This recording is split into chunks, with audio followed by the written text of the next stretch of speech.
স্বামীর গায়ে হাত তুলতে দেখা গেল সোনাক্ষীকে। সম্প্রতি এমনই ভিডিও ছড়িয়ে পড়েছে নেট দুনিয়ায়, যা রীতিমতো ভাইরাল।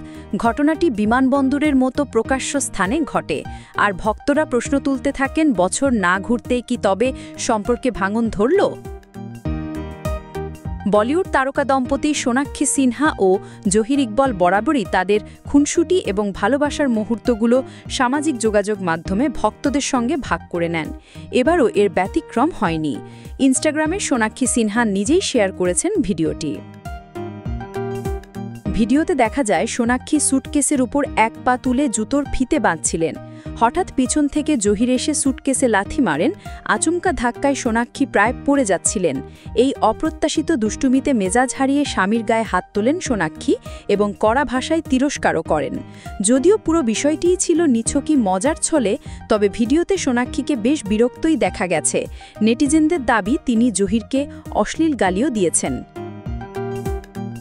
জহির ইকবাল তার মজার আচরণের জন্য বেশ পরিচিত। তিনি প্রায়শই সোনাক্ষীর সঙ্গে নানান ধরনের দুষ্টুমি করে থাকেন।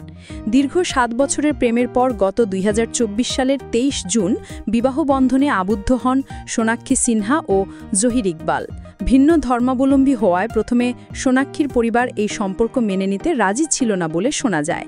তবে সব বাধা পেরিয়ে আইনি বিবাহের মাধ্যমে তারা একে অপরের জীবনসঙ্গী হন এবং পরে প্রীতিভোজের আয়োজন করেন।